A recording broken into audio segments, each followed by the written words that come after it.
Oke. Ini ya, kalau di zaman sekarang ini di jenjang SMA, apalagi udah ada kurikulum 2013. Nah, ini tuh ada yang namanya mapel atau mata pelajaran PKWU, biasanya disingkat PKWU. Sebenarnya kepanjangannya prakarya dan kewirausahaan. Nah, menurut teman-teman sebagai ini ya pelaku wirausaha yang sudah sukses nih, insya Allah. Nah, itu penting nggak sih pelajaran ini di jenjang SMA seperti itu? Apalagi ini sudah menjadi kewajiban yang harus dijalani oleh teman-teman yang ada di jenjang SMA seperti itu. Nah, mungkin minta tanggapannya dong, Noval. Noval dulu ya. Kalau yang berat-berat aku dulu ya.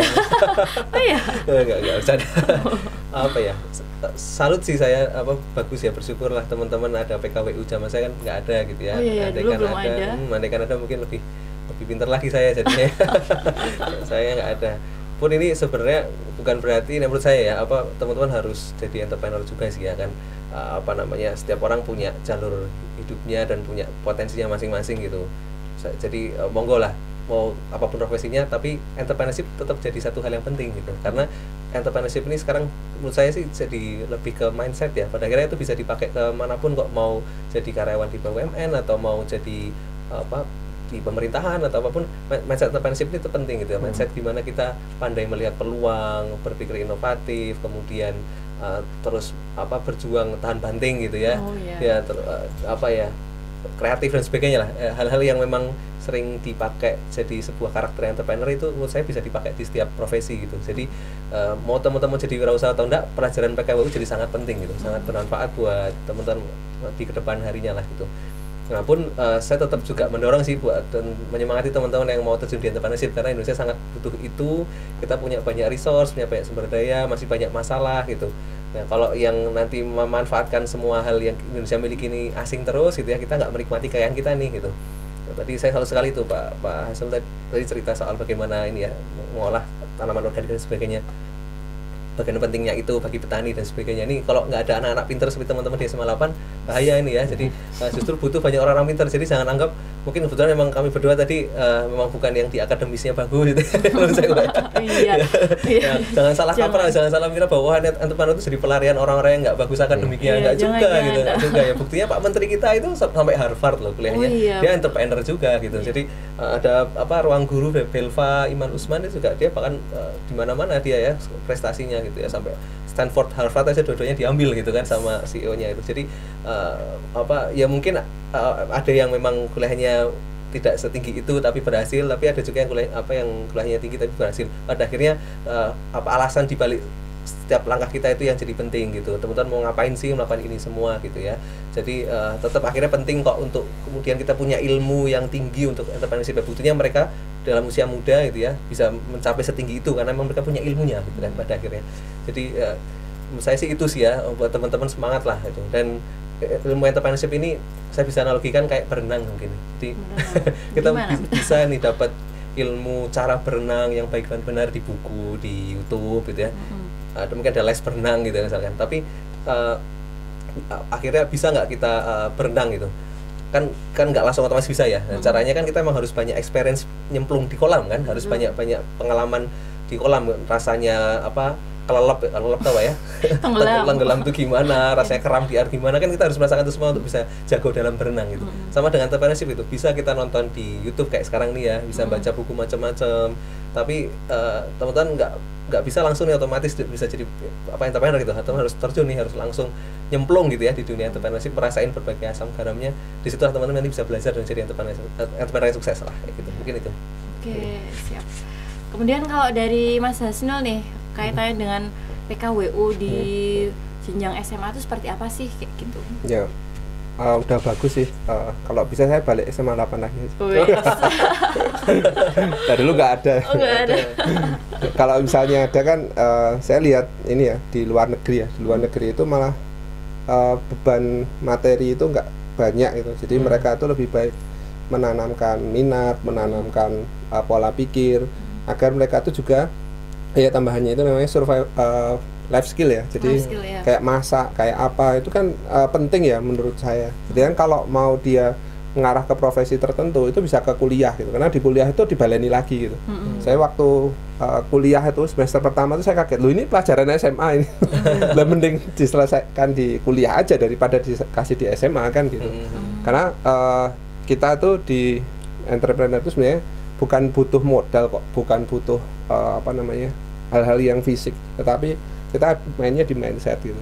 Saya banyak diubah mindsetnya, ternyata bener gitu. Oh gini toh gitu. Ternyata mindset yang dirubah itu juga menentukan isi kantong gitu. Menentukan. Iya, cuma sayangnya pelajaran-pelajaran tentang mindset itu nggak begitu banyak disukai orang. Kayak saya diminta ngisi deh kemarin di UMY, di UPN gitu. Itu mindsetnya gini loh. Oh gitu ya Pak. Iya, ini nggak pernah diajarkan di kampus-kampus, di sekolah-sekolah gitu. Kayak misalnya kalau di kampus kan malah diminta untuk berkompetisi ya. Nah sekarang malah nggak usah kompetisi. Kalau tujuan kita kan bukan memenangkan pertarungan, tapi tercapainya cita-cita kita kan selesai kan gitu. Kalau kayak Gojek sama Bluebird itu kayak diteruskan, yang kalah udah jelas kan. Tapi nyatanya Bluebird dia menginvestasikan sahamnya itu ke Gojek gitu. Jadi daripada saya kalah saya udahlah bantuin kamu kan gitu loh. Yang penting tercapai impian saya, tercapai cita-cita saya kan gitu. Nah, jadi sekarang udah beda dengan yang zaman dulu, apalagi anak-anak milenial, mereka sukanya kerja tuh kalau bisa kayak gini ngapain harus muter kan gitu. Nanti ada mungkin pakai Scrum nggak? Ya pakai Scrum gitu udah menghancurkan seluruh tatanan struktural yang ada gitu. Yang tadinya harus ada bendahara, sekretaris, terus bawah divisi-divisi ya, koordinasi. Zaman OSIS itu. Nah, itu cara kerja aja, framework. Jadi kalau zaman dulu kan misalnya saya mau menghubungi yang atas saya gitu, karena harus segera nih gitu. Itu harus ke supervisor, birokrasinya kayak gitu. Terlalu panjang. Nah, kalau sekarang itu namanya flat organization. Jadi sekarang itu sejajar gitu. Lebih banyak sejajar, mengurangi strata-strata gitu. Dan satu milenial gini itu bisa mempunyai, saya masih milenial. Siap. Gak mau dibilang tua. Satu anak-anak milenial itu punya lebih dari satu skill gitu. Bahkan saya saranin tuh teman-teman harus punya minimal 3 skill gitu. Bahkan skill sosmed pun loh ya. Skill sosmed itu sekarang jadi pertimbangan untuk bekerja juga. Gitu. Apa aja Mas 3 skill yang perlu nanti? Banyak. Kan tadi 3, minimal ada 3. Ya, itu apa aja? Tergantung kebutuhan kan. Saya public skill butuh nggak? Public speaking butuh nggak? Kalau nggak butuh ya nggak usah gitu. Oh, berarti minimal 3 skill lah gitu. Minimal 3 skill yang harus dimiliki oleh masing-masing. Tergantung ini ya pribadinya atau individunya masing-masing. Iya, monggo. Tapi kayak saya punya banyak lebih dari 3 kan. Oh, gitu, wis. Tapi nggak baik ternyata. Oh, nggak baik. Berarti baiknya 3 itu. Baiknya leadership-nya aja. Oh. Nah, dulu saya dari bikin website bisa, dari kulaan bisa, bersihin beras bisa, nganter beras bisa, nyiesi juga bisa. Terlalu banyak kan? Ternyata di bisnis itu kalau terlalu banyak fokus ke teknis, kita mah nggak fokus ke bisnisnya gitu. Ya, jadi seperti yang tadi saya jelasin ya, harusnya kita itu lihat ya, Paretonya bisnis itu bisa sukses itu apa. Oh ternyata Pareto bisnis terbesar itu walaupun dia itu nguasainya itu mudah, 20%-nya itu leadership, tapi efeknya itu 80% sendiri di bisnis gitu. Nah, sisanya kayak marketing, masalah financing, macam-macam itu hanya 20%. Gitu. Dan saya disadarkan teman saya, dan mungkin kalau teman-teman yang suka nonton Korea, saya saranin nonton Itaewon. Itaewon Class itu. Sama di Revolution Love ya, Mak, salah. Saya nonton karena rekomendasi istri saya gitu. Mau nek rapi nonton itu. Nah di Itaewon itu dia ngomong simpel aja, bisnis itu cuma tentang 2, tentang manusia dan tentang kepercayaan gitu. Bukan masalah profit tok gitu. Kalau cuma masalah profit tok, kita akan melakukan segala cara yang halal maupun haram itu hanya untuk profit gitu. Ternyata enggak gitu. Masalah manusia, SDM kita manusia, konsumen kita manusia, ya kan gitu. Kalau kita nggak punya modal, tadi kepercayaan gitu. Di Taiwan itu ditunjukkan dia dapat investor hanya gara-gara kepercayaan, dan dia memanusiakan timnya, memanusiakan manusia, pelanggannya gitu. Dan akhirnya dia jadi pemenang gitu. Nah di bisnis maksudnya.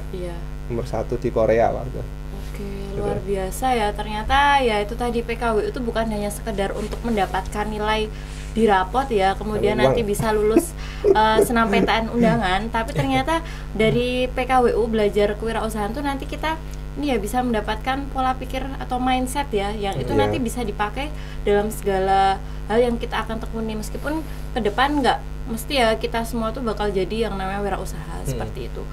Nah, terakhir nih ya, kalau terkait dengan ini kan para alumnus SMA 8 ya. Nah, mungkin punya pesan khusus nih atau pesan spesial buat teman-teman yang sudah nonton video ini kayak gitu. Nah, mungkin dari Mas Hasnil atau Noval ada pesan apa untuk teman-teman sebagai ini ya? Ini juga tetua atau leluhur bukan? Waduh. Dari SMA 8. Dulu aku memangku ada di ini Pramuka SMA 8. ada itu kan di Pramuka. Oh iya. Apa ya? Tadi sebenarnya sudah sih ya tadi pesan saya. Jadi emang bisnis ini harus action gitu pada akhirnya ya, harus nyemplung, teman-teman harus semangat karena ini proses yang panjang, jadi jangan berharap kesuksesan yang cepat gitu ya. Tadi Mas Azam sudah cerita panjang banget dari kecil gitu kan, jadi jualan stiker yang gila Yota gitu. Ternyata salah, itu kan satu proses yang panjang, jadi teman-teman jangan cepat menyerah lah, jangan cepat kemudian berharap hasil yang cepat gitu ya, dan terus semangat karena ini pada akhirnya ilmu di PKW ini kepake kok ya tadi dimanapun gitu. Bahkan saya lihat yang biasanya inovatif itu yang apa karirnya cemerlang itu karena emang dia mindsetnya entrepreneur gitu. Jadi ini kepake sekali buat teman-teman. Terus semangat, nggak perlu khawatir karena menurut saya bukan kemampuan yang bikin teman-teman jadi yakin, tapi keyakinan teman-teman lah yang bikin teman-teman jadi mampu. Oke, sok bikin quotes gitu. Oh yes. Ayo gongnya itu Pak. Semangat. Terus kalau dari Mas Hasnil nih buat pesan buat teman-teman yang sekarang masih menduduki jenjang SMA 8. Oh ya. Ini ya, ini pengalaman saya ya. Gimana? Biar nanti kalau ke kuliah sesuaikan aja dengan cita-cita teman-teman, dan menurut saya sendiri, saya tanamkan ke anak-anak saya, cita-cita itu bukan profesi. Jadi cita-cita itu apa yang mau kau perbuat nanti setelah selesai atau bahkan sekarang pun sudah bisa dimulai. Karena misalnya contoh pingin menyehatkan orang, nggak harus kamu jadi dokter, bisa jadi kamu jadi petani, bisa jadi kamu di teknologi industri pangan ya, di apa namanya teknologi pangan atau yang lainnya. Yang penting tercapai cita-citanya gitu. Dan dari situ kita bisa menggandeng, bisa dokter, bisa yang lainnya. Itu satu. Terus yang kedua, kalau cuma hanya pingin kaya, nggak usah jadi entrepreneur pun bisa jadi kaya gitu. Kalau bagi saya jadi entrepreneur itu berarti kita harus berkarya, bukan hanya kaya. Kaya itu hanya efek resiko aja. Jadi belum tentu nanti kita baru terjun di bisnis itu udah langsung kaya. Bahkan bisa jadi kekayaan itu malah bikin kita jadi di zona nyaman. Nah, ini sangat berbahaya buat pengusaha ya. Sudah merasa kaya berhenti gitu. Jadi kita kan sering ketemu kayak misalnya contoh ya yang tadi kita bahas itu ada bisnis nyebut atau kan udah nggak ada ya.